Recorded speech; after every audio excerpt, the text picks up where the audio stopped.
अभी जब हम लोग यात्रा कर रहे थे, पीछे यात्रा कर रहे थे, तो हम देख पा रहे थे कि हम बहुत तीव्र गति से, समझ नहीं पा रहे थे कितनी गति ये चले जा रहे हैं, बस चले जा रहे हैं।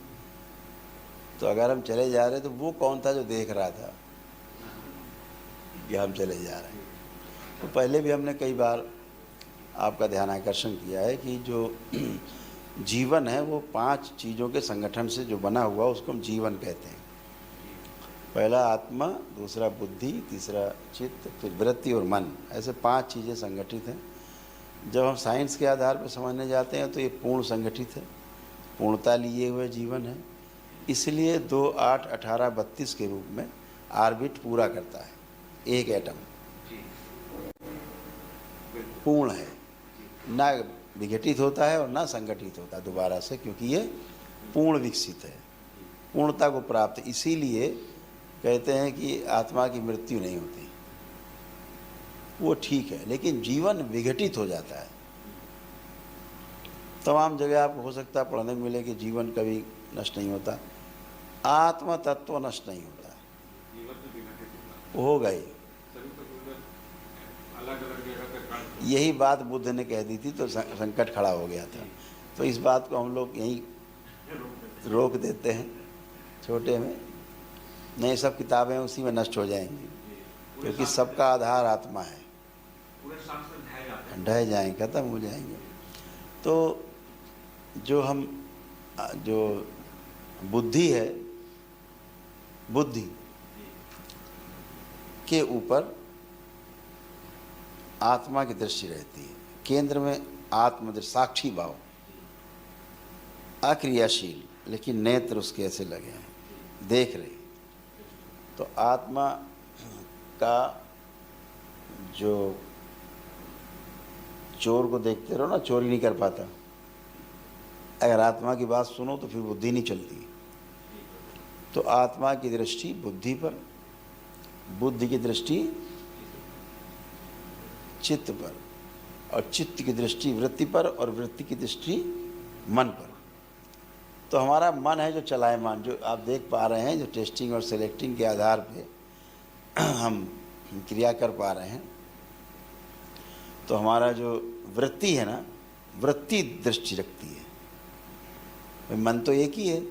अब चला गया मुंबई, अरे वहाँ कहाँ चला गया, इधर। तो किसने देखा? तो वृत्ति ने देखा। वृत्ति में जो तुलन और विश्लेषण की जो 2 क्रियाएं हैं, तुलन 6 प्रकार के, तुलन 6 प्रकार के।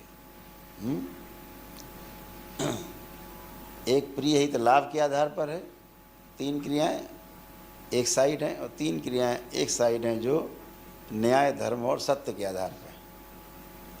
तो जब आप न्याय, धर्म और सत्य के आधार पर देखते हैं, अरे मुंबई कहाँ चले गए, तो तुरंत वापस आओ, वापस आ गए। जब प्रिय हित लाभ के हिसाब से देखते हैं तो आप वहीं पड़े रहते, सोचते रहते हैं, आह वहाँ गए, ये किया, वो करते रहते हैं, कुछ नहीं मिलता है सिवाय नष्ट होने के। तो जब न्याय, धर्म, सत्य के आधार पर देखते हैं, अरे यार वहाँ कहाँ चले गए, हम तो ध्यान कर रहे थे, फिर वापस आते हैं। फिर तो वो जो देखने वाला तत्व है वो वृत्ति है।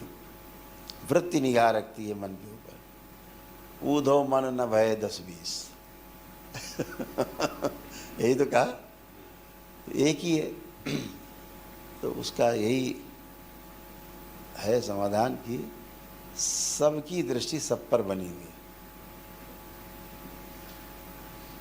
और जब स्वयं की दृष्टि अपने ऊपर बन जाती है, आदमी सभी बाधाओं से, सभी समस्याओं से, सभी प्रकार के कष्टों से, शारीरिक, मानसिक, आध्यात्मिक कष्टों से मुक्त होकर के अनंत की यात्रा पे निकल जाता है बेरोक टोक। तो जब तक ये कलयुग के दोष हैं तब तक यहाँ रहना है। जैसे ही आप कलयुग से बाहर जाते हैं, आप कलयुग के प्रभाव से दूर हो जाते हैं, इसलिए आपको यहाँ अच्छा नहीं लगता। आपको लगता है वहीं ठीक है जहाँ भी गए थे, बेकार आ गए। इसीलिए लगता है कि आप इस युग के हर युग का प्रभाव आप पे रहता है। जैसे कोई आदमी कहे कि भैया धरती तो घूम रही है गोल गोल, तो हवाई जहाज ऊपर खड़ा करो इसे, हेलीकॉप्टर, धरती तो घूम ही रही है। ऊपर उठकर और जब अमेरिका आ जाए तो नीचे उतार लो। तो कहीं जाना है नहीं, आराम से उतर जाओ। तो ये वो नहीं कि हाँ अभी गेंद घूम रही फिर आपने उतार दिया कुछ। पूरा आयाम एक साथ घूम रहा है। ट्रेन के अंदर बैठो, ट्रेन के अंदर आप ऐसे बॉल करो तो हाथे में आएगी, चाहे जितना वो करो। आप सोचो ट्रेन तो जा रही है और बॉल आपने उछाल दी तो कायदे से ट्रेन तो आगे चली गई, तो बॉल वहाँ चली जानी चाहिए, लेकिन फेंको बॉल हाथ में ही आएगी। साथ साथ गति साथ साथ है, गति में जवाब रहते हैं। बॉल भी गति में है ना, आप ही थोड़ा गति में हो। वो जो बॉल ट्रेन के अंदर है वो भी गति में है, रखी है तब भी गति में है। अब झोला रख दो भी गति में है। आपको झोला इसे फेंक दें और फिर वहाँ गिरे, हम आगे चली गई ट्रेन। ये काम ट्रेन से बाहर आप करो तो चला जाएगा इधर उधर।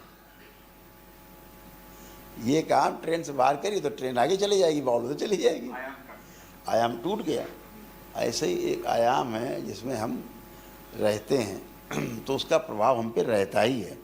जैसे ही इससे बाहर जाते हैं इस प्रभाव से दूर हो जाते हैं। तो जैसे कलयुग से दरबार आपको बाहर ले गया, पिछले 2 दिनों में द्वापर में ले गया, आज त्रेता में ले गया खींच के, तो इन से दूरी बन जाती, टूट जाता है, इसका प्रभाव नष्ट हो जाता है। इसीलिए हम फिर दोबारा आप लोगों को कलयुग के दोष सक्रिय करते हैं कि भैया लौटाओ सारे। अगर कलयुग के दोष आपके, कलयुग के दोषों को पहले रोकते हैं, दरबार रोकता है, उसके बाद आप यात्रा में निकल जाते हैं। लेकिन जब नहीं आते हो तो फिर सक्रिय करते हैं, भैया कलयुग के दोष इनके सक्रिय कर दिए जाए, तो ये लौटे हैं, अपनी सारी दिनचर्या में भी रहें और अपना ध्यान साधना भी कर पाएँ, परिवार भी देख पाएँ। तो मुझे लगता है कि आज काफ़ी चर्चा हो गई। कोई और अगर पृथ्वी तो गोल है नहीं, आयाम गोल। ना, आयाम गोल है, पृथ्वी नहीं, ऊर्जा आयाम। समुद्र का ऊंचाई नीचे रहती है तो आयाम कहने के लिए है गोल जैसी है, वो बॉल जैसी नहीं है, गोल जैसी। आयाम को देख रहे हैं। हाँ, आयाम से दिखाई दे रहा है, क्योंकि कोई चीज़ भी घर्षण कर रही है चीज़ कहीं भी तो गोल हो जाएगी। वायुमंडल से, अंतरिक्ष से घर्षण कर रही है पृथ्वी आयाम गोल तो गोल हो जाएगा कुछ भी चीज़। इसीलिए हर ग्रह गोल, नक्षत्र सब गोलाई लिए हुए हैं, कोई चौकोर में नहीं है।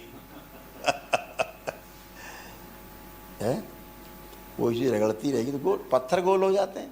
आप नदी में देखो, गोल गोल पत्थर पड़े थे, ये गोल कैसे हो गए? ये घूमते गोल गोल घूमते हुए हैं, गोल हो गए। इतने नहीं, आप इधर हम लोग जाते हैं, सिरमौर गए मेरे ख्याल से, आगे गए तो वो गोल पत्थर पहाड़ों में थे। कहाँ थे कि हाँ, मंडी की तरफ थे। हाँ, रास्ते में जा रहे थे सिरमौर से आगे, तो पहाड़ों में भी गोल पत्थर अंदर थे। मतलब पहाड़ अगर तोड़ो तो उसके अंदर से गोल गोल पत्थर निकल रहे हैं। अब पहाड़ों में गोल पत्थर कहाँ से आ गए? तो कभी ये पानी इतना भरा रहा है कि इन पहाड़ों से सैकड़ों हजारों किलोमीटर ऊपर तक पानी पानी रहा है। तो वो अपना कहीं गोल गोल घूमे, फिर जब वो इकट्ठे हो गए पिंड तो दब गए। ये वाले कच्चे पहाड़ हैं।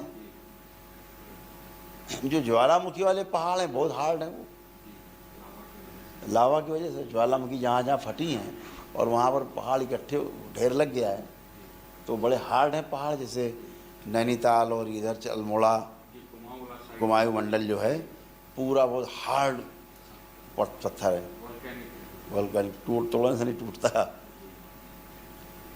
तो प्रकृति में सब चीज़ समय के अनुसार है।